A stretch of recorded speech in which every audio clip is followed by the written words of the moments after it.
Devastating storm, a possible tornado hits Kent Island, ripping homes apart. It was like a freight train coming through, and then broken glass, and the whole back of my house blew off.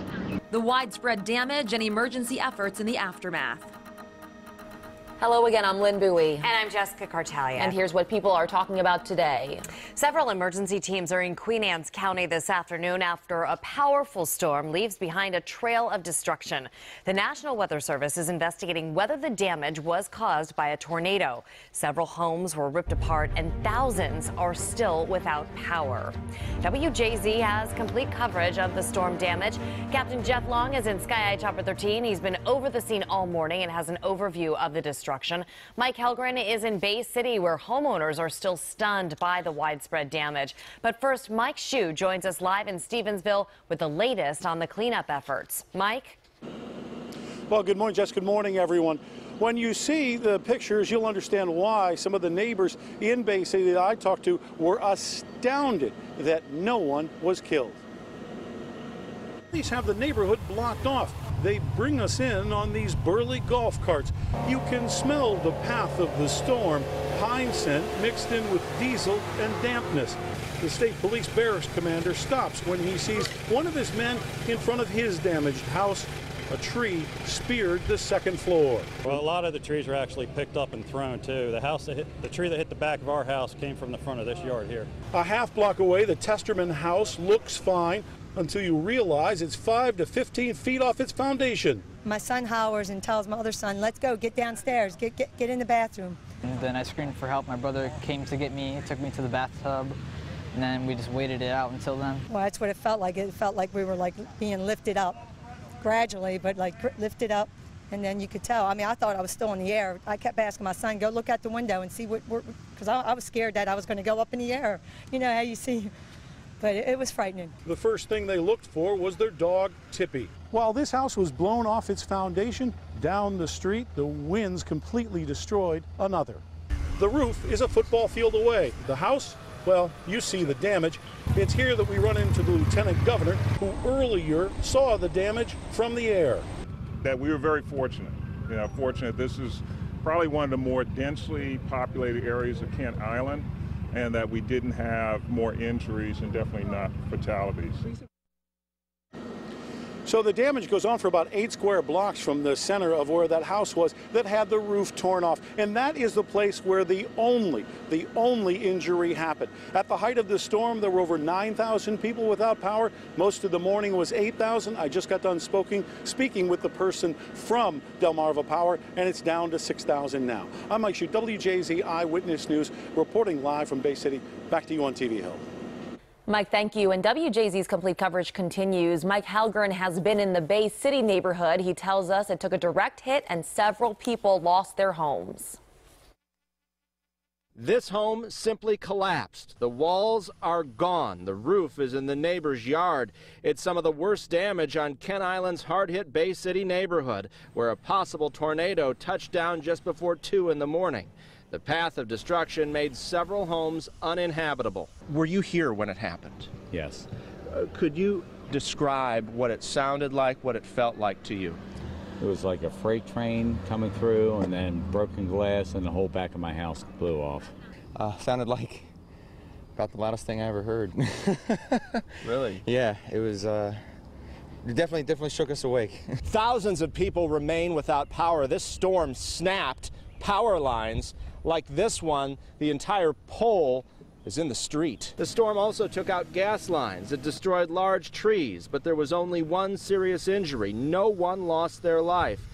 Cleanup here could take weeks, and many say they've never been hit with a storm this powerful.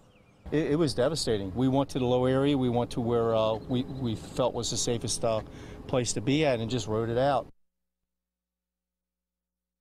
And we're in one of the hardest hit areas of the Bay City neighborhood. Right now we're watching firefighters going through a house that collapsed here, one of the ones we just showed you on tape there. And there's a lot of work to do here today. Lieutenant Governor was up in Trooper 6 surveying the damage.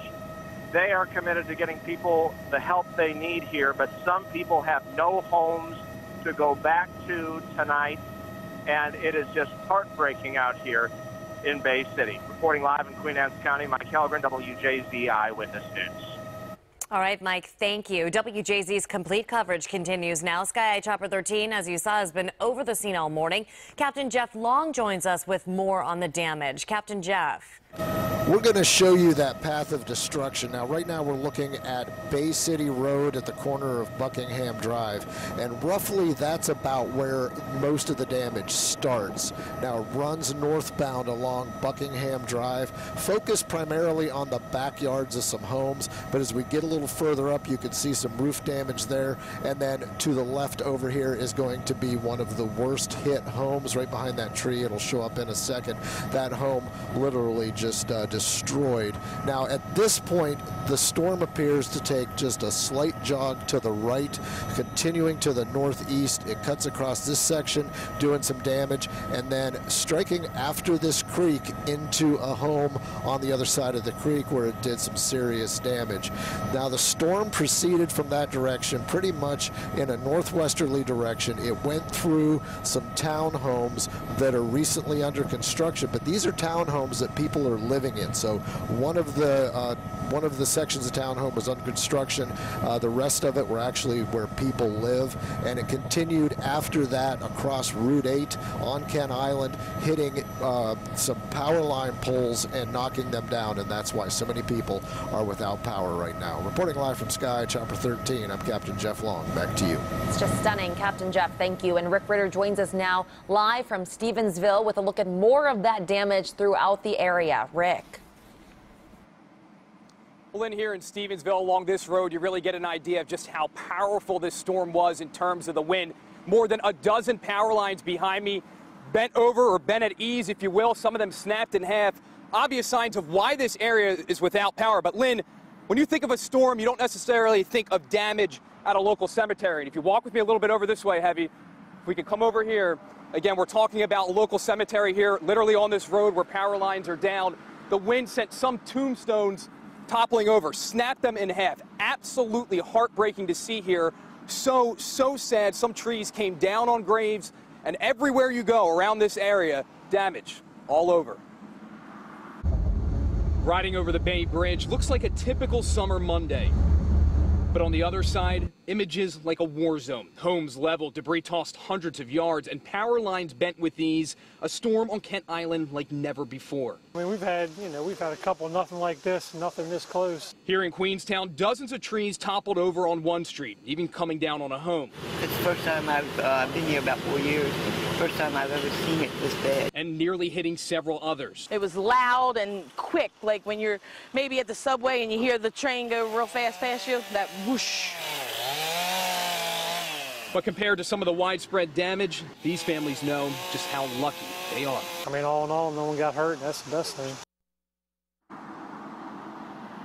Back out here live at the Stevensville Cemetery. Again, an absolutely heartbreaking scene. But you talk about some of the wind. The wind didn't touch this plant right here, but literally 5 yards over, you have a tombstone that toppled over, snapped in half that cross. Again, such a heartbreaking story. So sad to see. And I spoke with some of the people out here, the workers that have been out here all morning, and they said this damage stretches across the entire cemetery. So again, you get an idea of just how powerful this storm was. But when you think of that damage, you don't necessarily think of a cemetery. So sad to see. But for now, we'll send it back to you guys on TV Hill. Yeah, it's amazing that that plant is still hanging there, but all that damage just feet away. Rick, thank you so much. Officials are calling the storm overnight a severe weather event.